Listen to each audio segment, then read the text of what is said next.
ನಮಸ್ಕಾರ. ಈ ದಿನಕ್ಕೆ ಸ್ವಾಗತ. ನಾನು ಜಿಎಂ ಪವಿತ್ರ.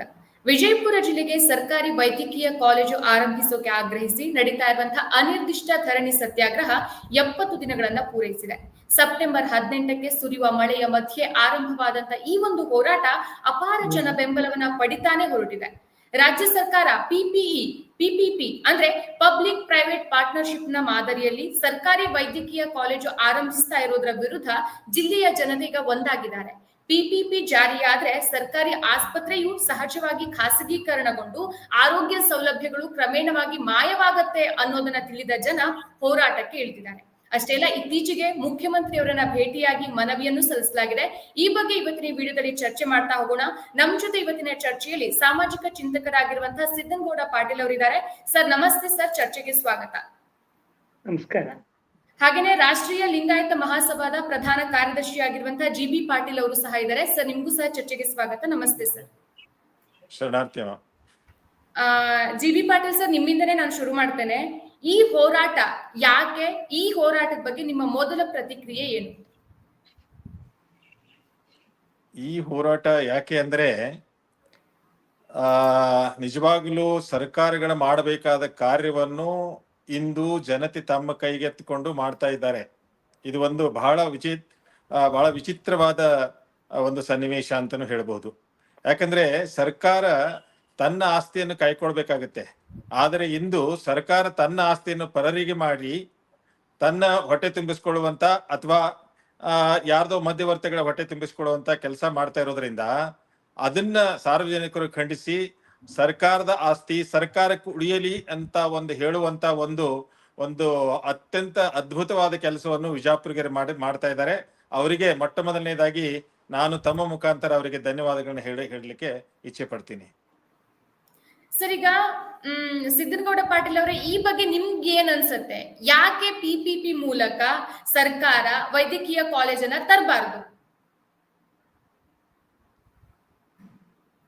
ಮೊದಲನೇದಾಗಿ ಬಿಜಾಪುರದಲ್ಲಿ ನಡೀತಾ ಇರ್ತಕ್ಕಂಥ ಈ ಪಿಪಿಪಿ ವಿರೋಧಿ ಚಳವಳಿ ಏನಿದೆ, ಇದು ಬಿಜಾಪುರ ಜಿಲ್ಲೆಗೆ ಸಂಬಂಧಪಟ್ಟ ಹಾಗೆ ನಮ್ಮ ಜಿಲ್ಲೆಯಲ್ಲಿ ಸರ್ಕಾರಿ ಆಸ್ಪತ್ರೆ ಇದೆ.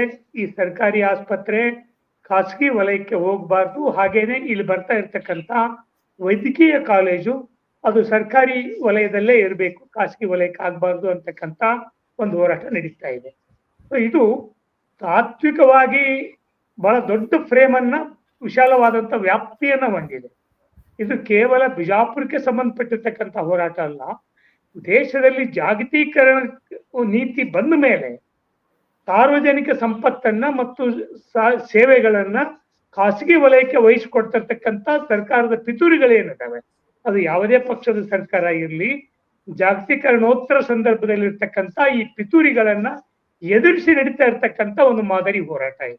ಈಗಾಗಲೇ ಮಹಾರಾಷ್ಟ್ರದ ಮುಂಬೈಯಲ್ಲಿ ಈ ತರದ ಹೋರಾಟ ನಡೀತಾ ಇದೆ. ಸೊ ಹಾಗೇನೆ ಆಂಧ್ರ ಪ್ರದೇಶದಲ್ಲಿ ಹೋರಾಟ ನಡೀತಾ ಇದೆ. ಸೊ ಕರ್ನಾಟಕದಲ್ಲಿ ಇದು ಮೊಟ್ಟ ಮೊದಲನೇ ಬಾರಿಗೆ ಆರೋಗ್ಯ ಕ್ಷೇತ್ರದಲ್ಲಿ ಸರ್ಕಾರ ಶಿಕ್ಷಣ, ಆರೋಗ್ಯ ಇಂಥ ಮೂಲಭೂತ ಅವಶ್ಯಕತೆಗಳೇನಿದಾವೆ, ಸೌಕರ್ಯಗಳು, ಸೌಲಭ್ಯಗಳು, ಇವು ಎಲ್ಲವೂ ಸಹಿತ ಸರ್ಕಾರನೇ ನೇರವಾಗಿ ನಡೆಸಬೇಕು, ಖಾಸಗಿ ವಲಯಕ್ಕೆ ಕೊಡಬಾರ್ದು. ಯಾವ ಖಾಸಗಿ ವಲಯದವರು ಸಹಿತ ಈ ಸಾರ್ವಜನಿಕ ಕ್ಷೇತ್ರದ ಪ್ರದೇಶದ ಸೇವಾ ವಲಯಗಳನ್ನು ತಮ್ಮ ಕೈಗೆ ತೆಗೆದುಕೊಂಡು ಅವರು ಅದನ್ನ ಸೇವೆ ಅಂತ ಪರಿಗಣಿಸೋದಿಲ್ಲ, ಅವರು ಅದನ್ನ ವ್ಯಾಪಾರ ಅಂತ ಪರಿಗಣಿಸ್ತಾರೆ. ಆ ಕಾರಣಕ್ಕಾಗಿ ಇದು ಬಿಜಾಪುರ ಜಿಲ್ಲೆಯ ಜನತೆ ನಡೆಸ್ತಾ ಇರ್ತಕ್ಕಂಥ ಹೋರಾಟ ಏನಿದೆ, ವಿಶಾಲವಾದ ವ್ಯಾಪ್ತಿಯೊಳಗೆ ಇದೊಂದು ತಾತ್ವಿಕವಾಗಿರ್ತಕ್ಕಂಥ ಹೋರಾಟ. ಬಿಜಾಪುರ ಜಿಲ್ಲೆಯ ಜನರಿಗೆ, ಹೋರಾಟಗಾರರಿಗೆ ನಾನು ಈ ಮೂಲಕ ಅಭಿನಂದನೆಗಳನ್ನ ಸಲ್ಲಿಸ್ತೇನೆ ಮತ್ತು ಶುಭಾಶಯಗಳನ್ನ ಹೇಳ್ತೇನೆ. ಓಕೆ, ಜಿಬಿ ಪಾಟೀಲ್ ಸರ್, ಈಗ ಪಬ್ಲಿಕ್ ಪ್ರೈವೇಟ್ ಪಾರ್ಟ್ನರ್ಶಿಪ್ ಆದ್ರೆ ಯಾವ್ದಾದ್ರು ಒಂದು ವೈದ್ಯಕೀಯ ಕಾಲೇಜು ಕಾಂಪಿಟೇಷನ್ ಜಾಸ್ತಿ ಇರ್ತದೆ. ಈ ಕಾಂಪಿಟೇಷನ್ ಜಾಸ್ತಿ ಇದ್ರೆ ಆಟೋಮೆಟಿಕ್ಲಿ ಅಲ್ಲಿನ ವ್ಯವಸ್ಥೆಗಳು ಚೆನ್ನಾಗಿರತ್ತೆ ಅನ್ನುವಂತ ಒಂದು ನಂಬಿಕೆ ಇದೆ. ಹೌದಲ್ವಾ ಇದು?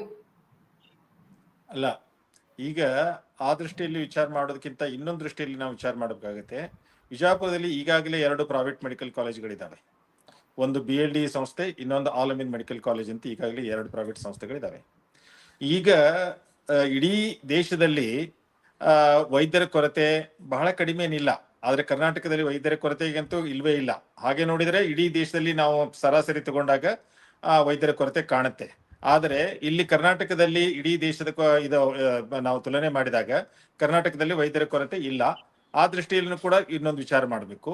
ಎರಡನೇದಾಗಿ ವಿಜಯಪುರದಲ್ಲಿ ಸರ್ಕಾರಿ ವೈದ್ಯಕೀಯ ಕಾಲೇಜುಗಳನ್ನ ಸ್ಥಾಪನೆ ಮಾಡಬೇಕು ಅನ್ನೋ ಕಾರಣ ಏನಪ್ಪಾ ಅಂತಂದ್ರೆ, ಅಲ್ಲಿ ಈಗಾಗಲೇ ಇರುವಂತ ಈ ಸರ್ಕಾರಿ ಆಸ್ಪತ್ರೆ ಏನಿದೆಯಲ್ಲ, ಅದಕ್ಕೊಂದು ದೊಡ್ಡ ಸಂಪತ್ತಿದೆ. 150 ಎಕರೆ ಜಮೀನಿದೆ ಅದಕ್ಕೆ. ಇಡೀ ನಮ್ಮ ಭಾರತ ದೇಶದಲ್ಲಿ ಅಷ್ಟೊಂದು ದೊಡ್ಡ ಪ್ರದೇಶ ಇರುವಂತ ಯಾವುದೇ ಆಸ್ಪತ್ರೆಗಳು ಭಾರತದಲ್ಲಿ ಇಲ್ಲ. ಇವನ್ ಏಮ್ಸ್ ಅನ್ನುವಂತ ದೆಹಲಿಯಲ್ಲಿ ಅಂತ ಒಂದು ಪ್ರತಿಷ್ಠಿತ ಏಮ್ಸ್ ಸಂಸ್ಥೆ ಇದೆಯಲ್ಲ, ಆ ಸಂಸ್ಥೆಗೂ ಕೂಡ 118 ಎಕರೆ ಜಾಗ ಇದೆ. ಆದರೆ ವಿಜಯಪುರದಲ್ಲಿ ಇರುವಂತ ಸಿವಿಲ್ ಹಾಸ್ಪಿಟ್ಲಿಗೆ 150 ಎಕರೆ ಜಾಗ ಇದೆ. ಅದರ ಇಂದಿನ ಬೆಲೆ ನೀವು ಅದನ್ನ ಚದರ ಸ್ಕ್ವೇರ್ ಫೀಟ್ ನಲ್ಲಿ ಲೆಕ್ಕ ಹಾಕಿದಾಗ ಅಲ್ಲಿ 8,000 ರೂಪಾಯಿಗೆ ಒಂದು ಸ್ಕ್ವೇರ್ ಫೀಟ್ ಜಾಗ ಓಡ್ತಾ ಇದೆ ಆ ಪ್ರದೇಶದಲ್ಲಿ. ಅದನ್ನ ನೀವು 150 ಎಕರೆ ಹಾಕಿದಾಗ 6,500 ಎಷ್ಟೋ ಬಹಳ ನಾವು ಪೂಜೆಗಳ ಸೊನ್ನೆಗಳನ್ನ ಎಣಿಸ್ಲಕ್ಕೆ ಸಾಧ್ಯ ಇರದೇ ಅಷ್ಟು ಇದು ಬರುತ್ತೆ. ಕನಿಷ್ಠ ಇವತ್ತಿಗೆ ಅದು 6,500 ರೂಪಾಯಿ ಕೋಟಿ ಬೆಲೆ ಬಾಳುವ ಜಮೀನು ಅಂತ ಹೇಳಿ ಅಲ್ಲಿ ಲೋಕಲ್ ಸ್ನೇಹಿತರು ಹೇಳ್ತಾ ಇದ್ದಾರೆ. ಅದಲ್ಲದೆ ಅನೇಕ ಈಗಾಗಲೇ ಸ್ಥಾಪಿತವಾಗಿರುವಂತ ಅನೇಕ ಏನಿದಾವಲ್ಲ ಎಸ್ಟಾಬ್ಲಿಷ್ಮೆಂಟ್ ಇದಾವೆ, ಅವು ಚೆನ್ನಾಗಿ ನಡೀತಾ ಇದಾವೆ. ಒಂದು ಒಳ್ಳೆ ಹಾಸ್ಪಿಟ್ಲ್ ಇದೆ, ಅಲ್ಲಿ ಸೂಪರ್ ಸ್ಪೆಷಾಲಿಟಿ ಹಾಸ್ಪಿಟ್ಲ್ ಇದೆ, DNA ಕೋರ್ಸ್ಗಳನ್ನು ನಡೆಸ್ತಾ ಇದ್ದಾರೆ, ನರ್ಸಿಂಗ್ ಅಂಡ್ ಪ್ಯಾರಾಮೆಡಿಕಲ್ ಕೋರ್ಸ್ಗಳು ನಡೀತಾ ಇದಾವೆ. ಮತ್ತೆ ಮೇಲಾಗಿ ಸುಸಜ್ಜಿತವಾದ 1000 ಬೆಡ್ಡಿನ ಆಸ್ಪತ್ರೆ ಇದೆ. ಪ್ರತಿಯೊಂದಕ್ಕೂ ಯಾವುದೇ ಕೊರತೆ ಇಲ್ಲಾರ್ದಂತ ನಡೀತಾ ಇರುವಂತ ಆಸ್ಪತ್ರೆ.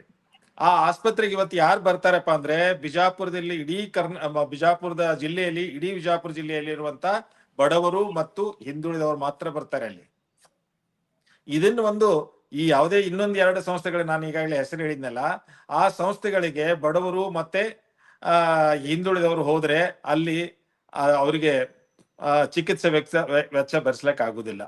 ಇಂಥ ಸ್ಥಿತಿಯಲ್ಲಿ ಏಕೈಕ ಸಂಸ್ಥೆ ಏನಾದ್ರೂ ಇದ್ರೆ ಅದು ಬಿಜಾಪುರ ಸಿವಿಲ್ ಹಾಸ್ಪಿಟಲ್. ಅದನ್ನ ನೀವು PPP ಮಾಡೆಲ್ ನಲ್ಲಿ ಕೊಟ್ರೆ ಏನಾಗುತ್ತೆ ಅಂದ್ರೆ, ಸರ್ಕಾರದಿಂದ ಯಾರೋ ಒಬ್ರು ಶ್ರೀಮಂತರು ಅದನ್ನ ತಗೊಳ್ತಾರೆ. ಯಾವ ಶ್ರೀಮಂತನು ತನ್ನ ಉದ್ದಿಮೆಯನ್ನು ನಷ್ಟದಲ್ಲಿ ನಡೆಸ್ಲಕ್ ಸಾಧ್ಯ ಇಲ್ಲ. ಪ್ರತಿಯೊಬ್ಬರು ಉದ್ದಿಮೆಯನ್ನು ನಡೆಸಬೇಕಾದ್ರೆ ಲಾಭ ಮಾಡ್ಕೊಳ್ಬೇಕನ್ನುವ ಕಾರಣದಿಂದ ಉದ್ದಿಮೆಯನ್ನು ನಡೆಸ್ತಾ ಇರ್ತಾರೆ. ಅಂತ ಸ್ಥಿತಿಯಲ್ಲಿ ಈ ಸೇವೆ, ಸಾರ್ವಜನಿಕ ಸೇವೆಯನ್ನು ನೀವು ಪ್ರೈವೇಟ್ನವ್ರಿಗೆ ಮಾರಿದ್ರೆ ಅದೊಂದು ಸೇವೆಯಾಗಿ ಉಳಿಯುವುದಿಲ್ಲ, ಅದೊಂದು ವ್ಯಾಪಾರವಾಗಿ ಉಳಿತದೆ. ಆ ವ್ಯಾಪಾರವಾಗಿ ಉಳಿದಾಗ ಏನಾಗ್ಬಿಡ್ತದೆ, ಅಲ್ಲಿ ಕೊಳ್ಳುಗ ಹಾಗೂ ಮಾರಾಟಗಾರ ಎರಡು ಬರ್ತದೆ. ಇಲ್ಲಿ ಸೇವೆಯನ್ನು ಕೂಡ ಕೊಳ್ಳಬೇಕಾದಾಗ ನಾವು ಮಾರಾಟಗಾರ ಏನ್ ಹೇಳ್ತಾನಲ್ಲ ಆ ಬೆಲೆಯನ್ನು ಕೊಟ್ಟು ಆ ಸೇವೆಯನ್ನು ಪಡಿಬೇಕಾಗುತ್ತೆ. ಇಂಥ ಒಂದು ಮಾದರಿ ಈಗಾಗಲೇ ರಾಯಚೂರಿನಲ್ಲಿರುವಂತ ಸಿವಿಲ್ ಹಾಸ್ಪಿಟಲ್ನ ಇವರು ಒಂದು ಪ್ರೈವೇಟ್ ಸಂಸ್ಥೆಗೆ ಕೊಟ್ಟಿದ್ರು. ಆ ಸಂಸ್ಥೆ ಸಿಕ್ಕಾಪಟ್ಟೆ ದುಡ್ಡು ಚಾರ್ಜ್ ಮಾಡಕ್ ಶುರು ಮಾಡಿದ ನಂತರ ಅಲ್ಲಿ ಹೋರಾಟಗಾರರು ಹೋರಾಟ ಪ್ರಾರಂಭಿಸಿ ಅದನ್ನ ನಡೆಯದಂತೆ ಮಾಡಿ ಕೊನೆಗೆ ಸರ್ಕಾರ ಅದನ್ನು ಹಿಂತೆಗೆದುಕೊಡ್ತು. ಇಂಥ ಒಂದು ಸನ್ನಿವೇಶದಲ್ಲಿ ಈಗಲೂ ಕೂಡ ಬಿಜಾಪುರ ಸಂಸ್ಥೆಯನ್ನು ನೀವು ಮತ್ತೆ ಪ್ರೈವೇಟ್ನವರಿಗೆ ಕೊಡ್ತೀರಿ ಅಂದ್ರೆ ಯಾವ ರೀತಿಯಾಗಿ ನಡೀತದೆ? ಇದೇ ರೀತಿಯಾಗಿ ಇನ್ನೊಂದು ಉದಾಹರಣೆ ಇದೆ. ಉಡುಪಿಯಲ್ಲಿ ಕೂಡ ಒಂದು ಸಿವಿಲ್ ಹಾಸ್ಪಿಟಲ್ನ ಭಾಸ್ಕರ್ ಅನ್ನೋರಿಗೆ ಒಂದು ಉದ್ಯಮಿಗೆ ಕೊಟ್ರು. ಅವರು ಕೂಡ ಅದನ್ನ ನಡ್ಸಕ್ಕಾಗದೆ ಇವತ್ತಿಗೂ ಕೂಡ ಸಿವಿಲ್ ಹಾಸ್ಪಿಟಲ್ನು ಇಲ್ಲ, ಯಾರಿಗೆ ಕೊಟ್ಟಿದಾರಲ್ಲ ಅವ್ರಿಗೂ ಕೂಡ ನಡ್ಸಕ್ ಆಗ್ತಾ ಇಲ್ಲ.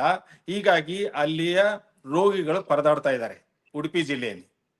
ಅದಲ್ಲದೆ ಇಡೀ ದೇಶದಲ್ಲಿ ನೀತಿ ಆಯೋಗದಿಂದ ಇವರು ಏನ್ ಮಾಡಿದ್ದಾರೆ, PPP ಮಾದರಿಯಲ್ಲಿ ಎಲ್ಲಾ ರಾಜ್ಯಗಳಲ್ಲಿ ಸರ್ಕಾರಿ ವೈದ್ಯಕೀಯ ಕಾಲೇಜುಗಳನ್ನು ಸ್ಥಾಪಿಸಬೇಕು ಅನ್ನುವಂತ ಒಂದು ನಿರ್ಣಯ ನೀತಿ ಆಯೋಗದವರು ಕೈಕೊಂಡು ಸರ್ಕಾರಕ್ಕೆ ಅದನ್ನ ಶಿಫಾರಸು ಮಾಡಿದ್ದಾರೆ. ಆ ಶಿಫಾರಸನ್ನ ಮಧ್ಯಪ್ರದೇಶ ಹಾಗೂ ಉತ್ತರ ಪ್ರದೇಶದಲ್ಲಿನೂ ಕೂಡ ಲಾಗು ಮಾಡಲಾಯಿತು. ಈಗ ಮಧ್ಯಪ್ರದೇಶ ಹಾಗೂ ಉತ್ತರ ಪ್ರದೇಶದಲ್ಲಿ ಕೂಡ ಇದರ ಬಗ್ಗೆ ವ್ಯಾಪಕವಾದ ವಿರೋಧಿ ಚಳವಳಿ ಆಗ್ತಾ ಇದೆ. ಇನ್ನು ಕರ್ನಾಟಕದಲ್ಲಿ ಕೂಡ ಎಲ್ಲ ಜಿಲ್ಲೆಗಳಲ್ಲಿ ಅಂತ ಹೇಳಿದ್ರು. ಕೊನೆಗೆ ಏನ್ ಮಾಡಿದ್ರು, 9 ಜಿಲ್ಲೆಗಳನ್ನು ತಗೊಳ್ಳೋಣ ಅಂತ ಹೇಳಿ ಪ್ರಾರಂಭದಲ್ಲಿ ಬಾಗಲಕೋಟೆ, ಬಿಜಾಪುರ, ನಮ್ಮ ಬೆಂಗಳೂರಿನಲ್ಲಿರುವಂತ ಇದು ಕನಕಪುರ ಕಾಲೇಜುಗಳನ್ನು ತಗೊಂಡ್ರು. ಆದರೆ ಇದೇ ರೀತಿಯಾಗಿ ಕನಕಪುರ ಕಾಲೇಜು ಅಲ್ಲಿರುವಂತ ಒಬ್ರು ಪ್ರಭಾವಿ ನಾಯಕರ ಕಾರಣದಿಂದ ಆ ಕಾಲೇಜನ್ನ ಬಿಟ್ಟು ಏನೋ ಸರ್ಕಾರಿ ಕಾಲೇಜನ್ನ ಪ್ರಾರಂಭ ಮಾಡಿದ್ರು. ಬಾಗಲಕೋಟೆ ಕಾಲೇಜನ್ನು ಅಲ್ಲಿರುವಂತ ಪ್ರಭಾವಿ ನಾಯಕರು ದಿವಂಗತ ಮೇಟಿ ಅವರು ಅಲ್ಲಿ ಒಂದು ಸರ್ಕಾರಿ ಕಾಲೇಜ್ ಆಗ್ಲಿ ಅನ್ನೋ ಕಾರಣದಿಂದ ಸರ್ಕಾರದಿಂದ 500 ಕೋಟಿಯನ್ನು ಸ್ಯಾಂಕ್ಷನ್ ಮಾಡಿಸ್ಕೊಂಡು ಅಲ್ಲಿ ಸರ್ಕಾರಿ ಕಾಲೇಜುಗಳನ್ನು ಪ್ರಾರಂಭ ಮಾಡ್ತಾ ಇದ್ದಾರೆ. ಆದರೆ ವಿಜಾಪುರ ಸರ್ಕಾರಿ ಕಾಲೇಜಕ್ಕೆ 500 ಕೋಟಿಗಳನ್ನು ಅವಶ್ಯಕತೆ ಇಲ್ಲ. ಈಗಾಗಲೇ ಪ್ರತಿಯೊಂದು ಇದೆ. ಈವನ್ ಕ್ಲಾಸ್ ರೂಮ್ಗಳು ಕೂಡ ಇದಾವೆ. ಅಲ್ಲಿ ಲೇಡೀಸ್ ಹಾಸ್ಟೆಲ್ ಕೂಡ ಇದೆ, ಬಾಯ್ಸ್ ಹಾಸ್ಟೆಲ್ ಕೂಡ ಇದೆ. ಈಗ ಏನಪ್ಪಾ ಅಂದ್ರೆ ಕೇವಲ 2-3 ಕೋಣೆಗಳನ್ನು ಮಾತ್ರ ಕಟ್ಟಬೇಕಲ್ಲಿ. ಹಾಗೂ ಕೆಲವೊಂದು ವೈದ್ಯರನ್ನ ಉಪನ್ಯಾಸಕರನ್ನ ನೇಮಿಸ್ಕೊಳ್ಬೇಕು.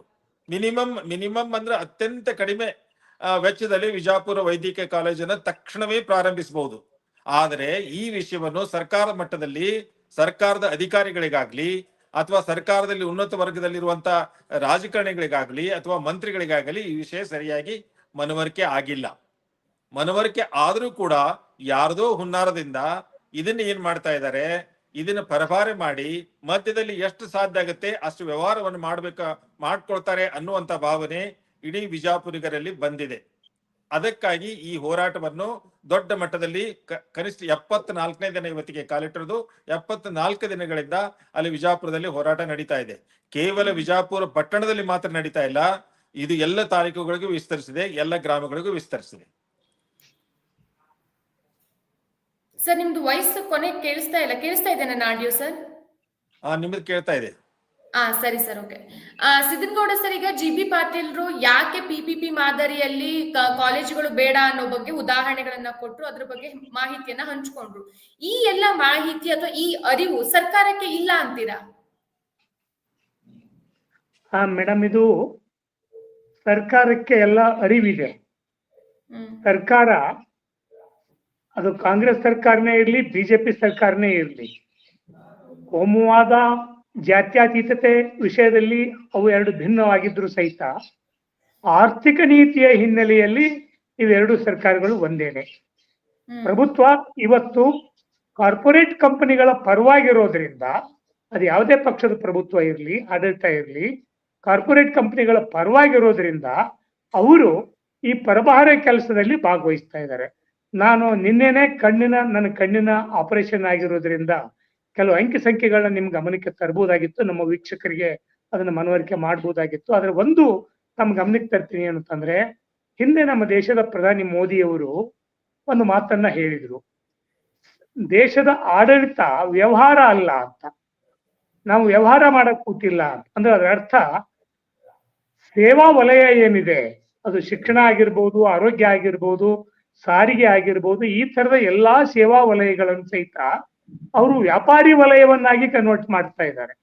ಸೊ ಈ ವ್ಯಾಪಾರಿ ವಲಯವನ್ನಾಗಿ ಕನ್ವರ್ಟ್ ಮಾಡ್ತಕ್ಕಂಥ ಒಂದು ಪಾಲಿಸಿ ತೀರ್ಮಾನ ಇದೆಯಲ್ಲ, ಆ ಪಾಲಿಸಿ ತೀರ್ಮಾನಕ್ಕಾಗಿ ಅವ್ರು ಹೋಗ್ತಾ ಇದ್ದಾರೆ. ಇವತ್ತು ಬರೀ ನಮ್ಮ ದೇಶದ ವೈದ್ಯಕೀಯ ಮಾಫಿಯಾ ಅಲ್ಲ, ಇದನ್ನ ನಾನು ಮಾಫಿಯಾ ಅಂತ ಕರಿತೀನಿ, ಮೆಡಿಕಲ್ ಮಾಫಿಯಾ ಅಂತ. ಈ ವೈದ್ಯಕೀಯ ಕ್ಷೇತ್ರ ಇದೆಯಲ್ಲ, ವೈದ್ಯಕೀಯ ಕ್ಷೇತ್ರ ಸೇವಾ ವಲಯದಿಂದ ಹೊರಗಿಟ್ಟು ಬಿಟ್ರೆ ಯಾಕೆ ಇದನ್ನ ಖಾಸಗಿ ಕಂಪನಿಗಳಿಗೆ PPP ಮೂಲಕ ಕೊಡ್ಬೇಕು ಅಂತ ಇದ್ದಾರೆ ಅಂದ್ರೆ, ನಿಮ್ಗೆ ಗೊತ್ತಿರ್ಬೇಕು, ನಮ್ಮ ದೇಶದ ರಸ್ತೆಗಳನ್ನ ಬೂಟ್ ಹೆಸರಿನೊಳಗೆ ಪ್ರೈವೇಟ್ ಕಂಪನಿಗಳಿಗೆ ಕೊಡ್ತಾ ಇದ್ದಾರೆ. ಹಾಗಿದ್ರೆ ಲೋಕೋಪಯೋಗಿ ಇಲಾಖೆ ಯಾಕೆ ಬೇಕು? ಸೊ ಅದೇ ರೀತಿ ಶಿಕ್ಷಣ ವ್ಯವಸ್ಥೆಯಲ್ಲಿ ದೊಡ್ಡ ಪ್ರಮಾಣದೊಳಗೆ ಖಾಸಗಿ ವ್ಯವಸ್ಥೆಗೆ ಕೊಡ್ತಾ ಇದ್ದಾರೆ.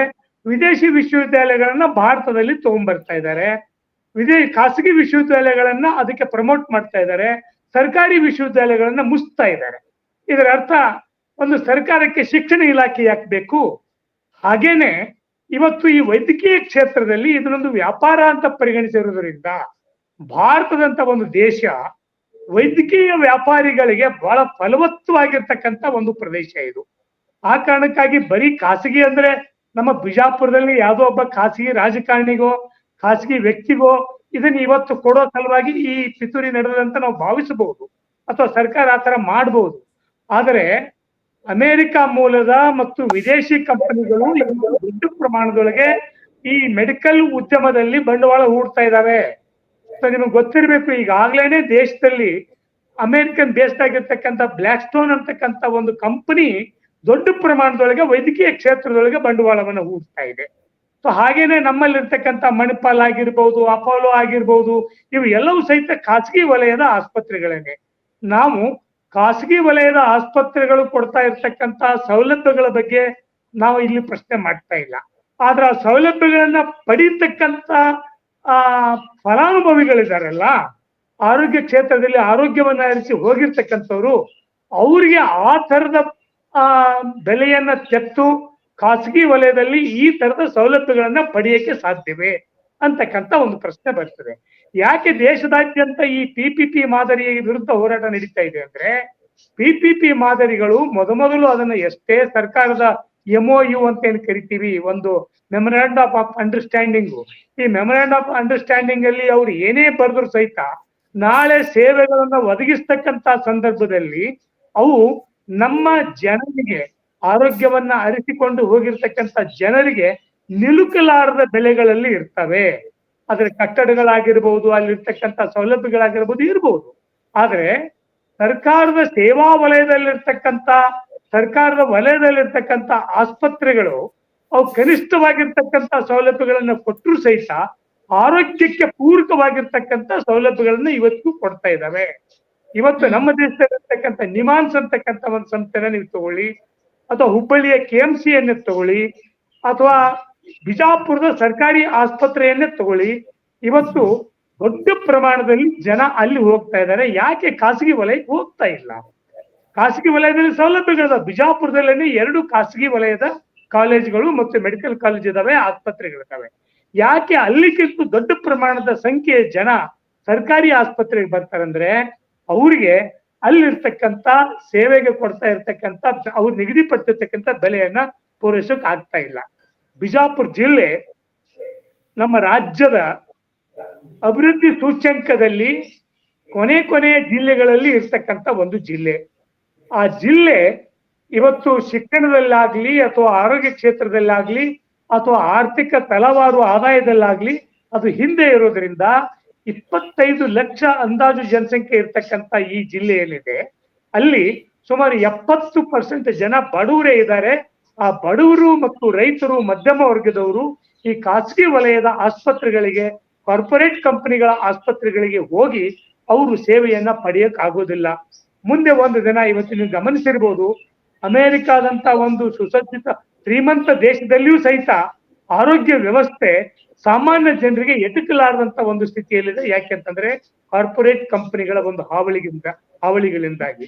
ಸೊ ಇವತ್ತು ಭಾರತದ ಆರೋಗ್ಯ ಕ್ಷೇತ್ರವನ್ನು ಸಹಿತ ಖಾಸಗಿ ಕಂಪನಿಗಳಿಗೆ ಒತ್ತೆ ಇಡೋದ್ರ ಮುಖಾಂತರವಾಗಿ ನಮ್ಮ ಸರ್ಕಾರಗಳು ಖಾಸಗೀಕರಣದಲ್ಲಿ ಈ ಆರೋಗ್ಯ ಕ್ಷೇತ್ರವನ್ನು ತೆಗೆದುಕೊಂಡ್ ಬರ್ತಾ ಇದ್ದಾವೆ. ಸೊ ಅಲ್ಲಿ ನೀವು ಒಂದು ಬ್ಲಡ್ ಮಾಡೋಕ್ಕಾಗ್ಲಿ, ಅಥವಾ ಸ್ಕ್ಯಾನ್ ಮಾಡೋಕ್ಕಾಗ್ಲಿ, ಅಥವಾ ಇನ್ಯಾವುದೋ ತಪಾಸಣೆಗಾಗ್ಲಿ ದೊಡ್ಡ ಪ್ರಮಾಣದಲ್ಲಿ ಹಣವನ್ನು ಕೊಟ್ಟು ತಪಾಸಣೆ ಪಡಿಬೇಕಾಗ್ತದೆ. ನಿಮ್ಗೆ ಗೊತ್ತಿರ್ಲಿ, ಈ ಕಳೆದ 4-5 ವರ್ಷದಲ್ಲಿ ಕೊರೋನೋತ್ತರ ಸಂದರ್ಭದಲ್ಲಿ, ಕೊರೋನಾ ಬಂದ ನಂತರದ ಸಂದರ್ಭದಲ್ಲಿ ನಮ್ಮ ದೇಶದಲ್ಲಿ ಆರೋಗ್ಯ ಕ್ಷೇತ್ರದ ವ್ಯಾಪಾರ ದೊಡ್ಡ ಪ್ರಮಾಣದೊಳಗೆ ಬೆಳೆದಿದೆ.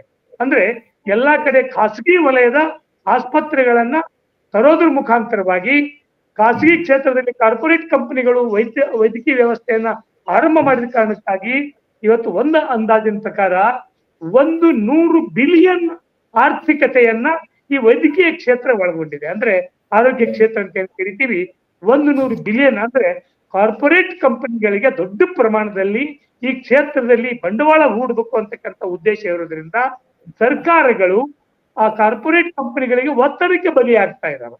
ಅದು ಯಾವುದೇ ಪಕ್ಷದ ಸರ್ಕಾರ ಇರಲಿ, ಕಾರ್ಪೊರೇಟ್ ಕಂಪನಿಗಳು ಒತ್ತಡಕ್ಕೆ ಬಲಿಯಾಗ್ತವೆ. ನಾನು ಈಗ್ಲೇನೆ ಇದೇ ಸಂದರ್ಭದಲ್ಲಿ ಒಂದು ಹೇಳಕ್ ಇಷ್ಟಪಡ್ತೀನಿ ಏನು ಅಂತಂದ್ರೆ, ಇವತ್ತು ಯಾವುದೋ ಒಂದು ಸ್ಥಳೀಯವಾಗಿರ್ತಕ್ಕಂಥ ಕಂಪನಿ ಈ ಸರ್ಕಾರಿ ವಲಯದಲ್ಲಿ ಬಿಡ್ ಮಾಡಬಹುದು. ಬಿಜಾಪುರ ಆಸ್ಪತ್ರೆಯನ್ನು ತಗೊಳಕ್ಕೆ ಬಿಡ್ ಮಾಡಬಹುದು. ಆದ್ರೆ ಯಾವುದೋ ವ್ಯಕ್ತಿಗಳು ಬಿಡ್ ಮಾಡಬಹುದು, ರಾಜಕಾರಣಿಗಳು ಬಿಡ್ ಮಾಡಬಹುದು, ಅದನ್ನ ನಡೆಸ್ತೀವಿ ಅಂತ ಹೇಳ್ಬೋದು. ಆದ್ರೆ ಮುಂದಿನ ದಿನಗಳಲ್ಲಿ ಈ ಕಾಂಪಿಟೇಷನ್ ಎಲ್ಲಿವರೆಗೆ ಹೋಗ್ತದಂದ್ರೆ, ಈ ಕಾಂಪಿಟೇಷನ್ ವಿದೇಶಿ ಕಂಪನಿಗಳ ವಿದೇಶದ ಕಾರ್ಪೊರೇಟ್ ಕಂಪನಿಗಳಿದಾವಲ್ಲ, ವೈದ್ಯಕೀಯ ಕಂಪನಿಗಳು, ಆ ಕಂಪನಿಗಳಿಗೆ ಈ ಆಸ್ಪತ್ರೆಗಳನ್ನ ಮಾರಾಟ ಮಾಡ್ತಕ್ಕಂಥ ಸ್ಥಿತಿಗೆ ಈ ಕಂಪನಿಗಳು ಹೋಗ್ತವೆ. ಈಗಾಗ್ಲೇನೆ 1990 ನಂತರ ಆರಂಭ ಆಗಿರ್ತಕ್ಕಂಥ ಹಲವಾರು ಕಂಪನಿಗಳು ನಮ್ಮ ದೇಶದಲ್ಲಿದ್ದಾವೆ. ಮತ್ತೆ ಮಾತಾಡಿಸ್ತೀನಿ. GB ಪಾಟೀಲ್ ಸರ್, ಈಗ ಈ ಖಾಸಗೀಕರಣ ಅನ್ನೋದು ಕೇವಲ ರಾಜ್ಯ ಮಟ್ಟಕ್ಕೆ ಮಾತ್ರ ಸೀಮಿತವಾಗಿಲ್ಲ, ಅದರಲ್ಲೂ ರಾಷ್ಟ್ರ ಮಟ್ಟದಲ್ಲಿ ಬೇರೆ ಬೇರೆ ವಲಯಗಳಲ್ಲೂ ಸಹ ಇದು ಆಕ್ರಮಿಸಿಕೊಂಡಿದೆ. ಈ ಒಂದು ಹೋರಾಟ ಕೇವಲ ವೈದ್ಯಕೀಯ ಕಾಲೇಜಿನ ಭಾಗವಾಗಿ ಅಲ್ಲದೆ ರಾಷ್ಟ್ರ ಮಟ್ಟದಲ್ಲಿ ಬೇರೆ ಬೇರೆ ವಲಯಗಳಲ್ಲೂ ಸಹ ಒಂದು ಹೋರಾಟ ಆಗ್ಬೇಕು ಅಂತ ನಿಮ್ಗೆ ಅನ್ಸುತ್ತಾ? ಖಂಡಿತವಾಗಿ ಆಗ್ಬೇಕು. ಯಾಕಂದ್ರೆ ಈಗಾಗಲೇ ರಾಷ್ಟ್ರ ಮಟ್ಟದಲ್ಲಿ BSNL ಅನ್ನುವಂತ ಒಂದು ಸಂಸ್ಥೆಯನ್ನು ತುಂಬಾ ಹಾಳು ಮಾಡಿ ಅದನ್ನು ಖಾಸಗೀಕರಣಗೊಳಿಸುವ ಒಂದು ಹುನ್ನಾರ ನಡೀತಾ ಇದೆ. ಅದರಂತೆ ನಿಮ್ಗೆ ಈಗ ನಮ್ಮ ಕರ್ನಾಟಕದಲ್ಲಿ ಅತ್ಯಂತ ಒಳ್ಳೆಯ ವಾಚ್ ಅಂತ ಏನು ಹೇಳ್ಕೊತಿದ್ದೇವಲ್ಲ, HMT ಕಂಪನಿಯ ವಾಚ್ಗಳನ್ನ ಹಾಗೂ HMT ಕಂಪನಿ, ಆ ಕಂಪನಿಯನ್ನೇ ಸಂಪೂರ್ಣವಾಗಿ ನಿಲ್ಲಿಸಲಾಯಿತು. ಜಗತ್ತಿನಲ್ಲಿ ಅತ್ಯಂತ ಶ್ರೇಷ್ಠವಾದ ಎಲೆಕ್ಟ್ರಾನಿಕ್ ಇಕ್ವಿಪ್ಮೆಂಟ್ ಮೋಟರ್ಗಳನ್ನು ಮಾಡ್ತಾ ಇರುವಂತಹ NGEF ಅನ್ನು ಕೂಡ ನಿಲ್ಲಿಸಲಾಯಿತು. ಇಂಥ ಮೈಸೂರು ಲ್ಯಾಂಪ್ಸು, ಬಹಳ ಇಂಥ ಅನೇಕ ಸಂಸ್ಥೆಗಳನ್ನ, ವಿಶ್ವೇಶ್ವರಯ್ಯನವರು ಕಟ್ಟಿರುವಂತಹ ಅನೇಕ ಸಂಸ್ಥೆಗಳನ್ನ ಇವತ್ತು ಇದಾವೆ ಅಂತ ಹೇಳಿ ಅವುಗಳನ್ನು ನಿಲ್ಲಿಸಿ ರಾಷ್ಟ್ರೀಕರಣ ಪ್ರೈವೇಟೈಸ್ ಮಾಡುವಂತ ಒಂದು ವ್ಯವಸ್ಥೆ ಸರ್ಕಾರಗಳು ಕೈಕೊಳ್ತಾ ಇದ್ದಾವೆ. ಇದರ ಹಿಂದೆ ಒಂದು ದೊಡ್ಡ ಹುನ್ನಾರ ಇದೆ.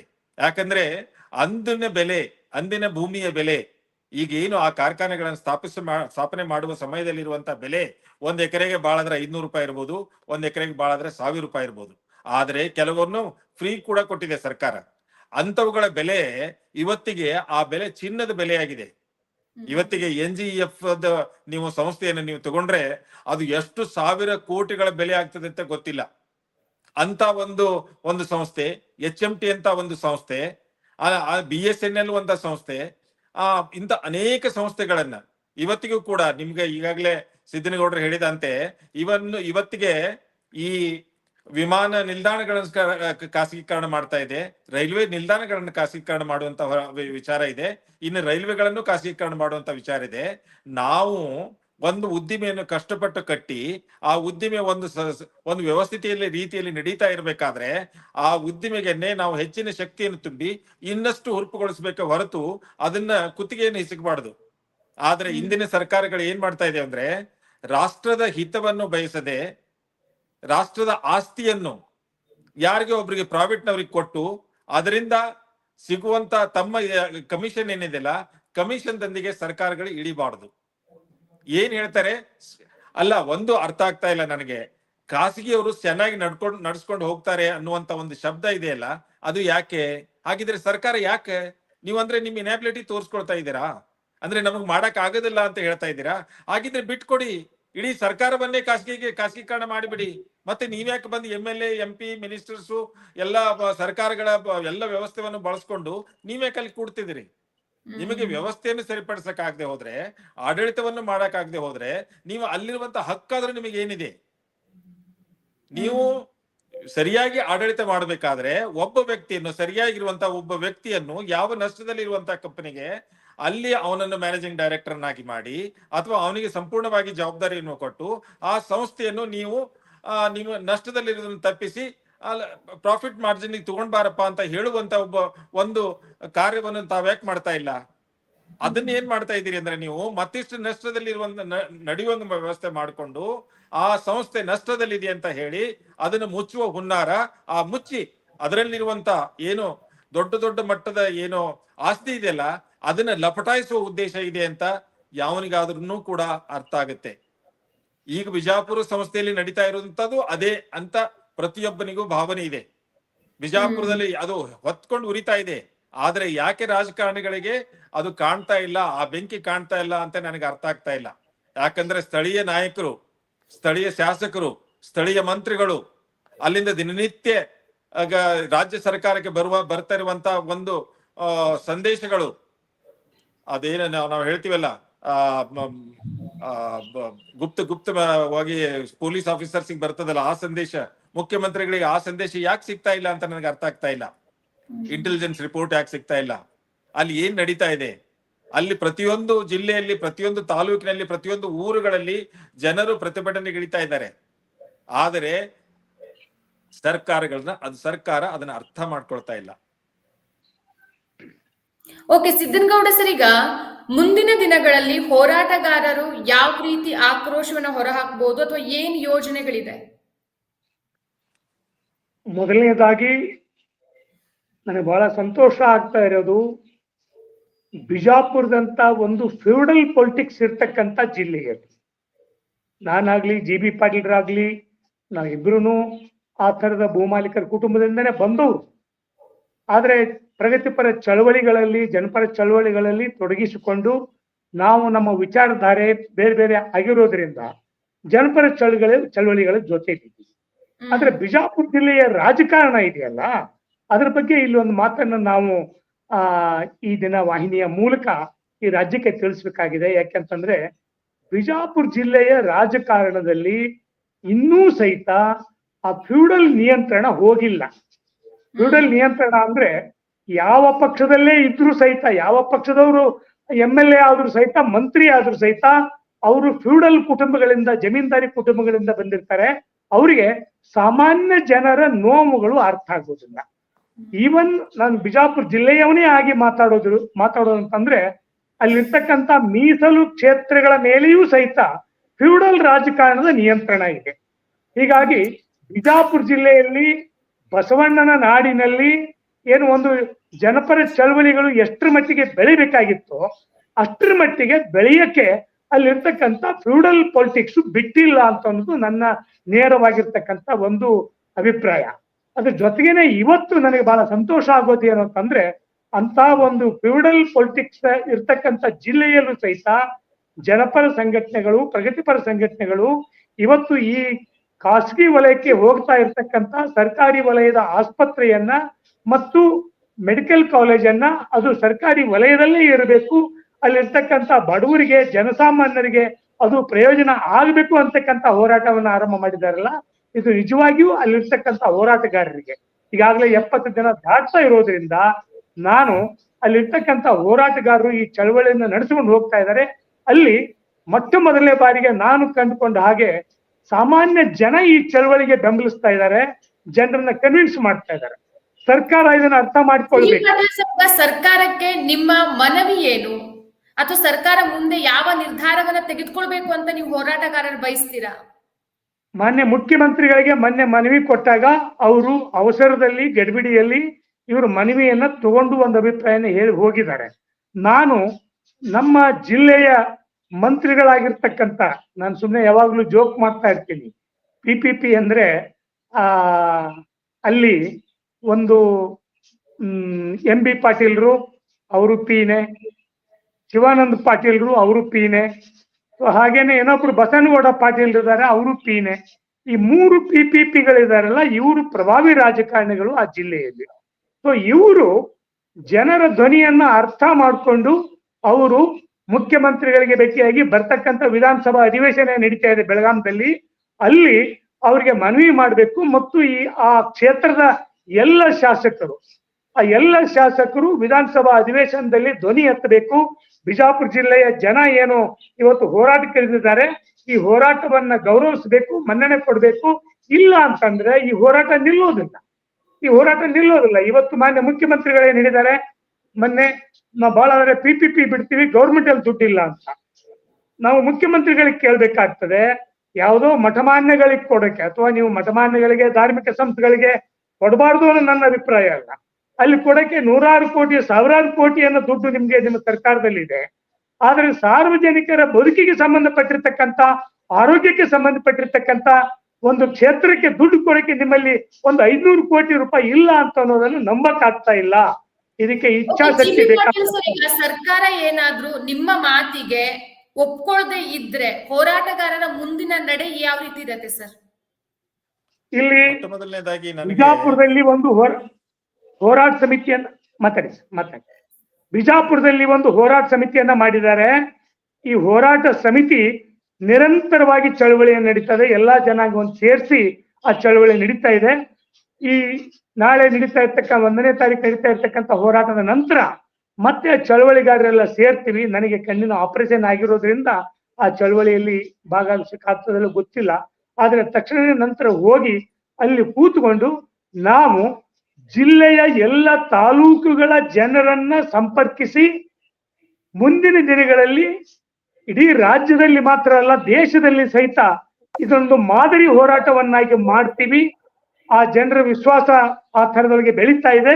ಹೋರಾಟ ಮಾಡಿ ಯಾವುದೇ ಕಾರಣಕ್ಕೂ ಇಲ್ಲಿ ಈ ಬಿಜಾಪುರ ವೈದ್ಯಕೀಯ ಕಾಲೇಜನ್ನ PPP ವಲಯಕ್ಕೆ ಹೋಗಕ್ಕೆ ಬಿಡೋದಿಲ್ಲ ಮತ್ತು ಅಲ್ಲಿ ಇರ್ತಕ್ಕಂಥ ವೈದ್ಯಕೀಯ ಕಾಲೇಜು ಸರ್ಕಾರಿ ವ್ಯವಸ್ಥೆಯೊಳಗೆ ಆಗಬೇಕು ಅಂತಕ್ಕಂಥ ಹೋರಾಟವನ್ನ ಮುಂದುವರ್ಸಕ್ಕೆ ಜಿಲ್ಲೆಯಾದ್ಯಂತ ಈ ಚಳವಳಿಯನ್ನ ವಿಸ್ತರಿಸ್ತೀವಿ ಮಾತ್ರ ಅಲ್ಲ, ರಾಜ್ಯದ ಎಲ್ಲ ಕಡೆ ಬೇರೆ ಬೇರೆ ಕಡೆ ಈಗಾಗಲೇ PPP ಮಾದರಿ ಕಾಲೇಜುಗಳನ್ನು ತರ್ತೀವಿ ಅಂತ ಹೇಳಿದ್ದಾರೆ.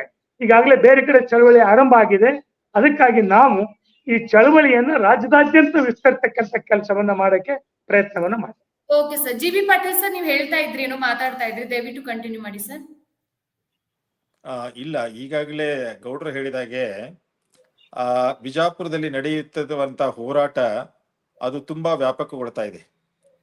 ಮುಖ್ಯವಾಗಿ ನನ್ನ ಲೆಕ್ಕದಲ್ಲಿ ಮುಖ್ಯಮಂತ್ರಿಗಳಿಗೆ ಇದರ ಬಿಸಿ ಅಥವಾ ಇದರ ತೀವ್ರತೆ ಅವರಿಗೆ ತಟ್ಟಿಲ್ಲ ಅಥವಾ ಗೊತ್ತಾಗಿಲ್ಲ ಅಂತ ನನಗೆ ಅನುಭವಕ್ಕೆ ಬರ್ತಾ ಇದೆ.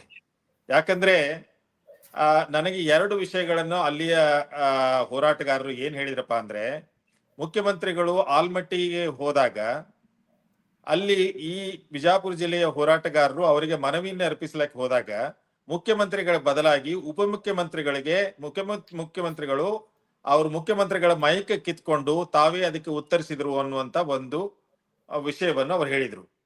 ಯಾಕಂದ್ರೆ ಮುಖ್ಯಮಂತ್ರಿಗಳಿಗೆ ವಿಷಯ ಸರಿಯಾಗಿ ಮುಟ್ಟಿದ್ರೆ ಅದನ್ನ ಅವರು ಇಂತಹ ಒಂದು ದುಡುಕಿನ ನಿರ್ಧಾರ ಅವ್ರು ತಗೊಳ್ಳಕ್ಕಿಲ್ಲ ಅನ್ನುವಂತ ಭಾವನೆ ನನಗಿದೆ. ಯಾಕಂದ್ರೆ ಮುಖ್ಯಮಂತ್ರಿಗಳು ಸಮಾಜವಾದದ ಹಿನ್ನೆಲೆಯಿಂದ ಬಂದಂತವರಾಗಿರೋದ್ರಿಂದ, ಅವರು ಸಮಾಜವಾದಿಗಳಾಗಿರೋದ್ರಿಂದ ಇಂಥ ಒಂದು ಭ್ರಷ್ಟಾಚಾರ ಒಂದು ವಾಸನೆ ಕಾಣ್ತಾ ಇದೆಯಲ್ಲ, ಅದನ್ನ ಡೆಫಿನೆಟ್ ಆಗಿ ಅವ್ರು ನಿಲ್ಲಿಸ್ತಾರೆ ಅನ್ನುವಂತ ಮೊಟ್ಟ ಮೊದಲನೇ ವಿಶ್ವಾಸ ನನಗಿದೆ. ಆದರೆ ಈ ವಿಷಯ ಮುಖ್ಯಮಂತ್ರಿಗಳ ಗಮನಕ್ಕೆ ಸರಿಯಾಗಿ ಬಂದಿಲ್ಲ ಅನ್ನುವಂತ ಒಂದು ನನ್ನ ಸಂಶಯ ಇದೆ. ಅದು ಸಿದ್ದನಗೌಡರು ಆಗ್ಲಿ ಉಳಿದ ಹೋರಾಟಗಾರರಲ್ಲಿ ಎಷ್ಟು ಮಟ್ಟಿಗೆ ಒಪ್ಕೊಳ್ತಾರೆ ಗೊತ್ತಿಲ್ಲ. ಆದ್ರೆ ನನ್ನ ಅಭಿಪ್ರಾಯದಲ್ಲಿ ಮುಖ್ಯಮಂತ್ರಿಗಳಿಗೆ ಈ ವಿಷಯ ಸರಿಯಾಗಿ ಮನನ ಆಗಿಲ್ಲ. ಮೊನ್ನೆ ನಾವು ಗಮನಕ್ಕೆ ಸರಿಯಾದ ರೀತಿಯಲ್ಲಿ ತಲುಪಿಸೋ ವ್ಯವಸ್ಥೆ ಏನಾದ್ರೂ ಮುಂದಿನ ದಿನಗಳಲ್ಲಿ ನಡೆಯತ್ತಾ?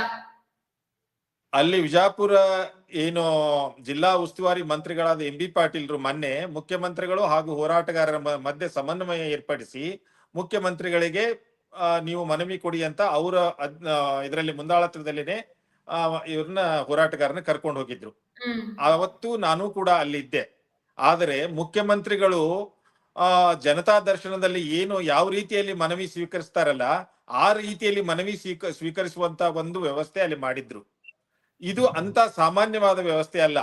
ಅಲ್ಲಿ ಹೋಗಿರೋರು ಯಾವುದೋ ಒಂದು ತಮ್ಮ ವೈಯಕ್ತಿಕ ಕೆಲಸಕ್ಕಾಗಿ ಅರ್ಜಿ ಹಿಡ್ಕೊಂಡು ಹೋದವರಲ್ಲ. ಇದು ಒಂದು ದೇಶದ, ಒಂದು ರಾಜ್ಯದ, ಒಂದು ಅತಿ ಮುಖ್ಯವಾದ ಒಂದು ಜಿಲ್ಲೆಯ ಅತಿ ಮುಖ್ಯವಾದ ಒಂದು ಕಾರ್ಯ ಇರೋದ್ರಿಂದ ಮುಖ್ಯಮಂತ್ರಿಗಳು ಈ ಹೋರಾಟಗಾರರ ಸಮಸ್ಯೆಗಳನ್ನ ಅಥವಾ ಅಲ್ಲಿರುವ ವ್ಯವಸ್ಥೆಯನ್ನು ಸರಿಯಾಗಿ ತಿಳ್ಕೊಳ್ಬೇಕಾಗಿತ್ತು. ಅದು ಅಲ್ಲದೆ ನಮ್ಮ ಜನಪ್ರತಿನಿಧಿಗಳು ಮುಖ್ಯಮಂತ್ರಿಗಳಿಗೆ ಈ ವಿಷಯವನ್ನು ಮನದಟ್ಟು ಮಾಡಿಕೊಡ್ಬೇಕಾಗಿತ್ತು. ಅಲ್ಲಿ ಹೋರಾಟ ನಡೀತಾ ಇದೆ, ಇದು ಹೆಚ್ಚಿಗೆ ವ್ಯಾಪಕಗೊಂಡ್ರೆ ನಾಳೆ ತಾವು ಕೂಡ ಅಧಿಕಾರಕ್ಕೆ ಬರೋದಾಗ್ಲಿ ಅಥವಾ ಚುನಾವಣೆಯಲ್ಲಿ ಗೆಲ್ಲುವುದಾಗ್ಲಿ ಬಹಳ ಕಷ್ಟ ಆಗ್ತದೆ. ನಮಗೆಲ್ಲ ಇದು ವಿರೋಧಿ ಆಗಿದೆ, ವಿರೋಧಿ ನೀತಿ ಅನುಸರಿಸ್ತಾ ಇದೆ ಸರ್ಕಾರ. ಇದನ್ನ ಸರ್ಕಾರ ಕೈ ಬಿಡಬೇಕು ಅಂತ ಹೇಳಿ ಅಲ್ಲಿರುವಂತಹ ಜನಪ್ರತಿನಿಧಿಗಳು ಇದನ್ನು ಮುಖ್ಯಮಂತ್ರಿಗಳಿಗೆ ಹೇಳ್ಬೇಕಾಗಿತ್ತು. ಅಲ್ಲಿ ನನ್ನ ಇದರ ಪ್ರಕಾರ ಇವತ್ತಿನವರೆಗೂ ಮುಖ್ಯಮಂತ್ರಿಗಳಿಗೆ ಇದರ ಬಗ್ಗೆ ಸಂಪೂರ್ಣವಾದ ವಿವರಗಳಿರ್ಲಿಕ್ಕಿಲ್ಲ. ಎರಡನೇದಾಗಿ ಈ ನಮ್ಮ ಜನಪ್ರತಿನಿಧಿಗಳು ಕೇವಲ ಅಲ್ಲಿ ಹೋರಾಟಗಾರನ ಉದ್ದೇಶಿಸಿ ಬಂದು ಸಿಂಪತಿಯನ್ನು ತೋರಿಸ್ತಾರೆ ಹೊರತಾಗಿ ಇವತ್ತಿಗೂ ಕೂಡ ಮುಖ್ಯಮಂತ್ರಿಗಳಿಗೆ ಆಗ್ಲಿ ಅಥವಾ ಸಂಬಂಧಪಟ್ಟ ಮಂತ್ರಿಗಳಿಗಾಗಲಿ ಇದರ ಬಗ್ಗೆ ವಿಸ್ತೃತವಾದ ವರದಿ ಕೊಟ್ಟು ಇದು ಯಾವುದೇ ಕಾಲಕ್ಕೆ ಮಾಡಬೇಡಿ ಅನ್ನುವಂತ ಗಟ್ಟಿಯಾದ ನಿರ್ಧಾರ ತೆಗೆದುಕೊಂಡಂತೆ ನನಗೆ ಕಾಣ್ತಾ ಇಲ್ಲ. ಹೀಗಾಗಿ ಇದನ್ನೇ ನಾವು ಇನ್ನೂ ಕೂಡ ಆಶಾಭಾವನೆ ಹೊಂದಿದೀವಿ. ನಾವಾಗ್ಲಿ ಸಿದ್ದನಗೌಡರಾಗ್ಲಿ ಅಲ್ಲಿರುವಂತಹ ಹೋರಾಟಗಾರರಾಗ್ಲಿ ಅನೇಕ ಜನ ನಮ್ಮಂತೆ ವಿಚಾರ ಮಾಡುವ, ನಾವೇನ್ ಬಿಜಾಪುರದಲ್ಲಿ ಇಲ್ಲ, ನಾವಿರೋದು ಬೆಂಗಳೂರಿನಲ್ಲಿ ಅಥವಾ ಆ ಜಿಲ್ಲೆಯಿಂದ ಬಂದವರಾಗಿರೋದ್ರಿಂದ ನಮಗೆ ಆ ಜಿಲ್ಲೆಯಲ್ಲಿ ಆಗ್ತಾ ಇರುವಂತ ಒಂದು ಏನು ಲಾಸ್ ಇದೆಯಲ್ಲ ಅದನ್ನು ತಡೆಗಟ್ಟಬೇಕು, ನಮ್ಮ ಆಸ್ತಿಯನ್ನು ನಾವು ಉಳಿಸ್ಕೊಳ್ಬೇಕು ಅನ್ನುವಂತ ಒಂದು ಆಸೆಯಿಂದ ನಾವು ಅಲ್ಲಿ ಜನರ ಜೊತೆ ಕೈ ಜೋಡಿಸಿದೀವಿ. ಈಗ ಮುಖ್ಯವಾಗಿ ಸರ್ಕಾರಗಳು ಏನ್ ಮಾಡ್ಬೇಕು ಅಂದ್ರೆ, ಇಷ್ಟೊಂದು ವಿರೋಧದ ನಡುವೆಯೂ ಸರ್ಕಾರ ಈ ಬಗ್ಗೆ ಯಾವ ತೀರ್ಮಾನವನ್ನ ಕೈಗೊಳ್ಳುತ್ತೆ ಅನ್ನೋದಿಗೊಂದು ದೊಡ್ಡ ಯಕ್ಷ ಪ್ರಶ್ನೆಯಾಗಿ ಉಳಿದಿದೆ. ಮುಂದಿನ ದಿನಗಳಲ್ಲಿ ಕಾದ್ ನೋಡೋಣ CM ಅವರು ಇದಕ್ಕೆ ಯಾವ ರೀತಿಯಲ್ಲಿ ಪ್ರತಿಕ್ರಿಯೆಯನ್ನ ಕೊಡ್ತಾರೆ ಅಂತ. ಸರ್, ನಮ್ ಜೊತೆ ಜಾಯಿನ್ ಆಗಿದ್ದಕ್ಕೆ thank you so much sir. ಧನ್ಯವಾದಗಳು. ಧನ್ಯವಾದ, ನಮಸ್ಕಾರ. ಮತ್ತಷ್ಟು ವಿಶೇಷ ವಿಡಿಯೋಗಳನ್ನು ನೋಡಲು ಮತ್ತು ಹೊಸ ವಿಡಿಯೋಗಳ ಬಗ್ಗೆ ತಿಳಿಯಲು eDina.com ಯೂಟ್ಯೂಬ್ ಚಾನೆಲ್ ಸಬ್ಸ್ಕ್ರೈಬ್ ಮಾಡಿ ಮತ್ತು ಬೆಲ್ ಐಕಾನ್ ಕ್ಲಿಕ್ ಮಾಡಿ.